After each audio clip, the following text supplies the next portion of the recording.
Yo, what's up Kang May? Panibang vlog na naman tayo ngayon. Mabilis ang vlog lang ito mga may. Siningit ko lang bago tayo pumunta sa opisina at magtrabaho. So, apat na content creators yung ano natin, i-discuss natin mga may. Dito lang sa community natin. Later on, lalabas tayo sa community kasi meron ako nakitang post na mga content creators na mga nag-top 1, top 10 yata yun. So, later on, i-research ko pa kung sino-sino yun mga may. Nakita ko lang ang picture. So, later on. At bago tayo tumungo sa ating main vlog, syempre, may mga goat pala sila. May Japan, may goat pala mga may. Tapos si paring Olinria, si paring Sadik. So, congrats kay paring Sadik Olinria kasi nakagraduate na siya. At magpagaling kayo. At ako naman mga may, nakakaramdam na rin ng ganun mga. Siguro last week yata, sumasakit din ng ano natin dito sa pababa. So, ingat-ingat lang tayo sa kinakain natin mga may. Kasi syempre nagkakaedad na, kailangan natin piliin mga kinakain natin. So sabi nga yung by Japper, walang bawal kainin. So hindi, kidding aside mga may, piliin natin yung mga kinakain natin. Pwede naman kumain ng bagya, ng mga bawal, pero limitado nga. So anyways mga may, itong apat na to, syempre yung lahat ng details kita ko po o makikita niyo po dyan sa harap ng screen niyo para masundan niyo po yung sinasabi ko. At gumawa tayo ng RPM 2.5 per 1k views kasi okay mga to, matitindi to mamay na mga content creators na natin i-discuss. So ito na mamay, yung apat na to is mga top contenders na at the same time ito yung mga nag-top 1 yata sa kada batch ng challenge by Japper. So umpisa natin mamay sa numero 1. Si Kasilong TV Official. So ito yung top 1 sa amin mga may sa Team Chongkit, Team Boragol. Maganda po yung nakuha ang revenue nito. At siya po yatang naka-break ng record ni Kuya Noli nung una. So anyways mga may, si Kasilong meron siyang subscribers count na 30.9k. So umusad yung subscribers count niya. Nakapag-vlog na po siya this November ng 10. So medyo 1 week na lang to go bago matapos yung buwan. At hindi po siya halos nakakapag-daily vlog gawa ng meron din po siyang trabaho na ginagampanan araw-araw.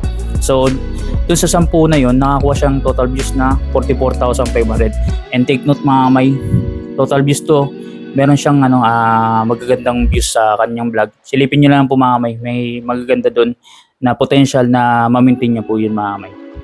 So dun sa total views na yun, nakakuha siya ng estimated revenue ng $111.25. So ang palitan ngayon mga may sa Philippine peso is nasa 58 point something yata. Ngayon pag kinonvert natin yan sa Philippine peso, that's around 6,560.41. So not bad mga may, lusot po si Kasilong sa minimum na $100. Ngayon mga may, mayroon akong in-add dito. Kinuha ko po yung average views ng this November mga may. So nag-average po si Kasilong dun sa 10 vlog ng 4,450 views sa kada vlog. Ngayon, yan po ang potential na views ni Kasilong. Ngayon, pag susumahin natin o isa-summary natin yung potential revenue niya in 30 days, pwede siyang kumita mga kamay ng $333.75. Potential earnings po yan mga kamay, which is pag kinonvert natin yan sa Philippine peso, that's around 19,681.24 pesos. Not bad mga kamay, kasi yan sa pagiging empleyado, pwede shoot na yan sa pagiging empleyado. On the other hand, ngayon may trabaho si Kasilong, tapos yan ang extra income niya. Maganda pong kalalabasan ng income niya talaga sa trabaho, tapos ito extra income mga kamay. So sana mapanood to ni Kasilong. At yung i-discuss natin, sana mapanood nila para at least mapagtanto nila mga kamay. Kasi ako, on my part, sinusundot-sundutan ko. Kahit na sabihin natin na subsub na tayo sa trabaho, mga kamay, doon na nalalaan yung oras natin, halos lahat o halos buong araw. Pero sinisingit ko lang mga kamay para at least maging active pa rin ang channel natin. Hindi lang sa pag-livestream, pati na rin sa pag-vlog. So dito na tayo mga kamay sa second content creator na i-picture natin. Siyempre, yung ex niya, si Marjorie Feliciano. So nakita ko yata may vlog sila na magkasama. So hindi ko alam kung anong vlog nila doon. Hindi ko na nasilip mga may napanood na nakita ko lang sa sa feed natin, na homepage ng natin channel. So si Marjorie Official mga may, o si Marjorie Feliciano, meron siyang subscribers count na 16.4k So nakapag-vlog po siya ng 11 this November. So hindi pa tapos yung mga may, pwede pa siyang madagdagan.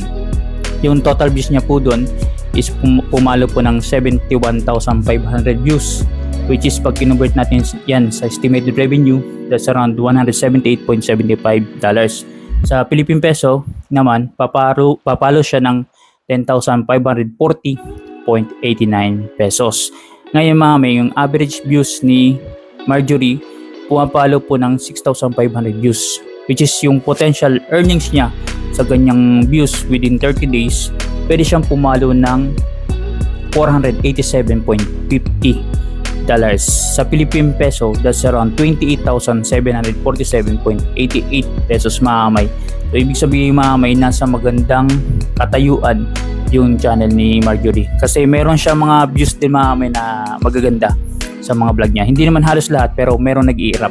So potential na talagang ma-maintain niya yun mamaya at na ma-establish niya at makakuha siyang ganitong earnings sa kanyang channel. So sana mapanood ni Marjorie or yung mga supporters ni Marjorie makapag-comment yan sa ilalim.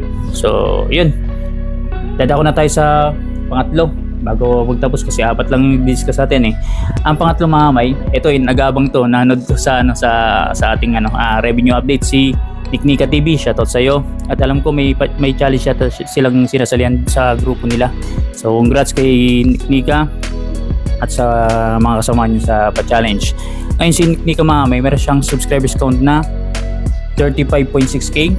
So sabi ko nga, well established yan mga may. Pag 30,000 and above, pwede nga na yan kumita talaga ng $100 and above once na active lang po sa channel.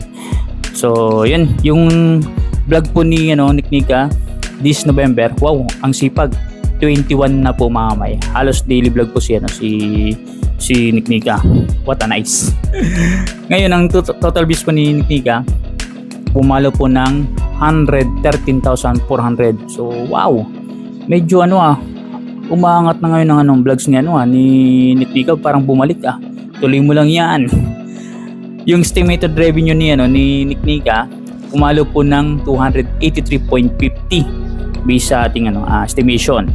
Ngayon sa Philippine peso, that's around 16,718 pesos. And take note mga may, vlogs lang po to, wala po itong mga kasaling perks ng mga super chat, mga may membership hindi po kasali. At ito naman is estimation lang natin. So ang actual nandun po sa kanilang channel at pinicture lang po natin para mabigyan ko kayo ng idea kung ano bang potential earnings sa mga content creators na dinidiscuss po natin, lalo na pag mga manok niyo po to, sinusuportahan niyo po. So ito po yung suporta na binibigay niyo po sa kanila, so through vlogs. Ngayon sa average views po ni Niknika, pumapalo po siya ng 5,400 views on a daily average sa vlog.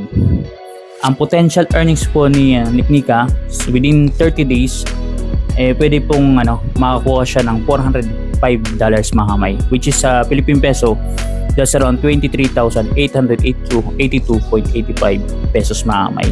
Pero yung mga may, true vlogs dun sa tatlong na pinipicture natin, vlogging lang po yan mga may, sa ads lang po yan po ang potential earnings.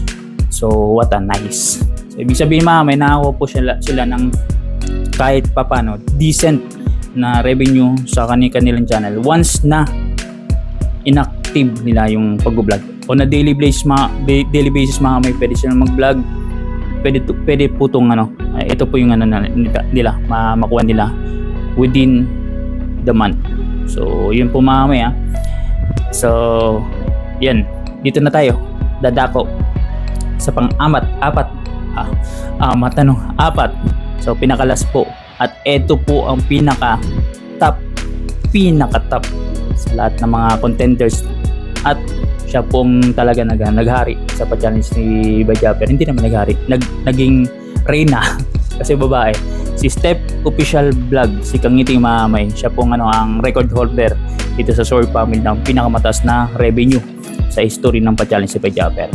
So si Kangiti Mamay, meron siyang subscribers count na 37.3k. Nakapag-vlog na po siya this November ng 15. So parang halos daily vlog na lang din si Kangiti Mamay. Ang total views po na nakuha niya is 123,500, which is estimation natin sa revenue, that's around $308.75 sa Philippine peso. Pumapalo po siya ng 18,206.99 pesos. Ngayon mga may, yung average views ni Kang Ngiti is pumapalo po ng 8,233.33 views, which is ang potential earnings niya po within 30 days is pwede pong kumita ng $617.50. Sa Philippine peso po niyan, that's around 36,413.98 pesos. So, ibig sabihin mga may, maganda po ang kikitain ni Kang Ngiti sa kanyang channel mga may. Yan pong potential. Pag once na hindi pa nga mga may, hindi pa nga siya highly active sa kanyang pagbablog mga may, kasi 15 pa lang, halos pa daily vlogs pa lang po. So sana nanonood naman o sumusundot ng panonood sa atin si Kang Ngiti, sana makita niya to na yan ang pwedeng kitain mo sa True Vlogs. Walang perks to mga may, wala pong mga super chat, super sticker, in-exclude po natin para at least ma-emphasize natin na yung earnings talaga is nanggagaling sa vlogs through ads mga may. Kaya napaka-importante po sa mga viewers natin yung panonood natin ng vlogs ng mahaba, tapos hindi po tayo nag-skip sa ads, kasi pag walang ads po lumabas sa pinapanood nyo, wala po yung kita mga may. So that's it. 4 na content creators, mga top contenders po to, mga nag-top 1 at maayos pong revenue nito during ng challenge ni Bay Japper. At yun, laging paalala ni Bidogs bago tayo magtapos na don't skip ads sa lahat ng content creators na pinapanood nyo po o sinusuportahan nyo. And mga may, meron po tayong self-challenge, nasa 48 na po tayo, $52 na lang, pwede pa nating mahit yan within this month. Ang iniim ko na mga may makagraduate tayo ng grade 1, and by watching this video at sa mga previous video natin na hindi kayo nag-skip ads mga may, pwede po makagraduate doon. So thank you and see you sa next vlog po natin mga kakamay.